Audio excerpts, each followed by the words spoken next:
Hello friends, it's Kristie Marcotte. Today I'm sharing some cards I made using Altenew's Craft a Flower die set. This is the set that was released in August. It's California Giants. I subscribe, so I do receive the die set every single month. They already have a new set for September, but you can purchase this set and I will have links provided in the description box. Since I subscribe, I do receive the little inspiration guide. So there's a couple of card samples and one has a tutorial on how to create that card. For my cards today, I'll be using some pattern paper from Altenew. This is their Mesmerizing Pours paper collection, and it is beautiful. I don't create backgrounds for my cards very often, so I really enjoy using these paper collections where they've already done all of that gorgeous work for me and I get to just use that paper. For my first card, here's the pattern I selected. It's a gorgeous design, blacks, browns, there's some blues and purples mixed in. I'll be adding this panel onto an A2 size white card base. My intention was to cut that pattern paper at the full A2 size panel, but I miscut it. So instead it's 4 1/4 by 5 1/4. So that's okay, I can still work with it. When I attached it to the card base, I decided to leave a wider white strip at the top of the card and just a narrow one at the bottom. I'm adding a Love from Lizi peel off along the top and bottom, so it'll have a little extra sparkle. This is the black glitter color in the pinstripe style. Now since that background pattern paper is so busy, I want to tone it down a bit. So I'll be adding a panel of vellum on top. Here are all the die cut pieces ready to go, and these are all included in that California Giant set. I love that they also have the sentiment hello, and there's two different pieces. So there's a little shadow and then the word hello. So you could use just the hello on its own, or you can add the shadow like I just did. I used some black mirror cardstock for the shadow and some white shimmer cardstock for the word. And I put my acrylic block on top just to let those two adhere together since they are two specialty cardstocks. Next, I'll start assembling the leaves. There's two different leaf shapes, and for each leaf there's 3 die cut pieces. And these are so easy to use. I know it looks very intimidating with all these little pieces, but they do have great instruction on the packaging. So you can just follow the packaging if you're unsure where the pieces go. There's usually an area that lines up along the edge with the next piece. So you can see I just used 3 different shades of green cardstock.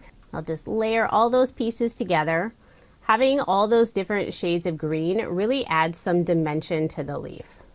Now for the flower, there's 4 different pieces. So you have the background, I use a light lilac color. I have a darker purple for this top piece, and it is very intricate, but I like that it's only 1 piece. So I'm just trying to get as much glue on there as possible so I don't have any of the little areas lifting. Before adhering those 2 pieces together, I did make sure to find the areas that line up. At the very top of the flower, there's a flat spot. It's kind of flat, and I found if I line that piece up, then everything lays down perfectly. I'll get the last 2 pieces, and for the very inside of the flower, I decided to use some purple glitter cardstock, just a little extra sparkle. In addition to the large flower, you can also assemble the bud. Now I decided to make mine the same color as the flower.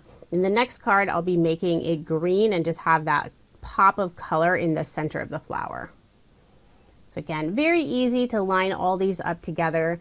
And if you don't get them placed perfectly, no one is going to notice. These are just beautiful. The card recipient will be wowed by that intricate design. Now that I have the flowers and leaves all assembled, I can add them to my card. Now the tricky thing about using vellum for the background is you don't want the adhesive to show. I've never found an adhesive that really works that you don't see through that vellum. So I'll be adding the adhesive behind the flowers and leaves in hopes that we're not going to be able to see it. So first I'm attaching the stems behind the flowers. I use some double-sided tape for that. I will be popping up that flower bud with a thin foam square. And I'm putting another piece of double-sided tape on the back just to make sure that stem won't pull away. I haven't fully attached that large flower yet. I do have a piece of double-sided tape on the back, but first I want to tuck the leaves underneath the flower and the stems. I'll glue those down using some liquid adhesive. Then I'll put liquid adhesive on the back of the large flower, not putting it at the bottom on the stem yet since I don't have that vellum attached. Then I'll remove the release paper on the foam square, put a little bit of liquid adhesive on the upper portion of the stem, and attach that smaller flower bud in front of the large flower. Now I'll flip over that vellum panel and add some double-sided tape everywhere there's a leaf or a flower die cut, since you won't see any of this adhesive. I'll remove the release paper, and then I can attach this panel onto my card front. So I still have the stems hanging off the edge, but I will be trimming those down. So now I'll just snip those, trying to line them up with the very bottom portion of the card. Add some more liquid adhesive so I can adhere both of those stems in place. Now I can add the sentiment, and I'll put it in the upper left-hand corner since there's that nice open area. I'll glue this down with some liquid adhesive.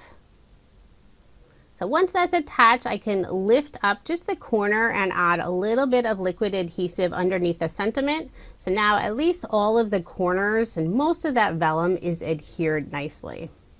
To finish off the card, I'll add just a few of Love from Lizi's mini circle peel-offs in that same black glitter color. So there is my finished card, and I did make 2 using this design. Even with all of those layers, this card is fairly flat. There's that little bit of dimension from the foam square, but not enough that I'd have to pay extra postage if I want to mail this card. Now moving on to card design number 2. Basically the same card design, I'll change up the flowers a bit. I have this beautiful pink pattern paper for the background, and this time I did cut it correctly, so it's a full A2 size panel.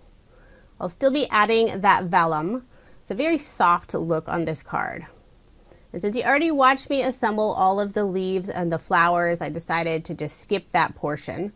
This card will feature 1 large flower and 2 of the flower buds. And for the buds, this time I have the main portion with some green cardstock, and then the inside has the peach and also that glitter cardstock. And I selected colors for the flower based on that pattern paper. There's a lot of pink, but there's a little bit of the peach orange color on that pattern paper as well. I'll attach the stems to the back of both of the flowers, put some double-sided tape just to hold that stem in place at first. I'll put liquid adhesive on the back of this first flower bud and tuck it behind the large flower. And I know I don't have the stem going all the way down, but most of it will be covered up with a leaf. Next I can attach the large flower. I still don't have that vellum attached, so I'm trying to hold it in place so I make sure I can get placement correct for all of the die cut pieces. So I'll put 1 of the leaves down, so you can see I covered up that flower bud stem. Go ahead and put some double-sided tape on the back so I can attach my vellum panel. The reason I used some double-sided tape on the back versus liquid adhesive, I didn't want some of that liquid glue to accidentally seep out from underneath the flower, and then it would be visible on the front side through that vellum. So I can adhere that vellum panel in place and then finish assembling the rest of my card. I'll put that second leaf, and then the other flower bud will go in front of the large pink flower. And all of those stems will overlap. So just put some liquid adhesive on the back to adhere those down, and then I'll trim those off. Decided just to flip over that panel to trim them flush to the bottom edge. For the sentiment, I have some pink cardstock and some white shimmer cardstock for the word hello. I did pop that up using some thin foam squares. Then to finish up the card, I'm using some sparkling crystals, and these are from Pretty Pink Posh. So this card will have just a little extra dimension, but those crystals are fairly small, so I think you could still mail it without paying additional postage. There isn't adhesive on the back, so I will need to use some liquid adhesive. I have an embellishment wand to pick them up, put them in place first, Then I'll add some liquid adhesive and just press those down on top of that little drop of glue. So there is my finished card, and again, I did bake two. They're slightly different. I didn't get the layout exactly the same, but that's what's fun about card making. No two cards are ever exactly the same. Now here's another look at the 4 cards I made using Altenew's California Giants Craft a Flower layering dies. I love these dies. They're so fun and easy to use, and the cards you can create are just amazing.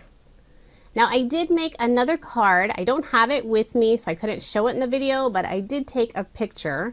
I sent this card to a friend for her birthday, and she's already received it, so I decided I would share that one as well.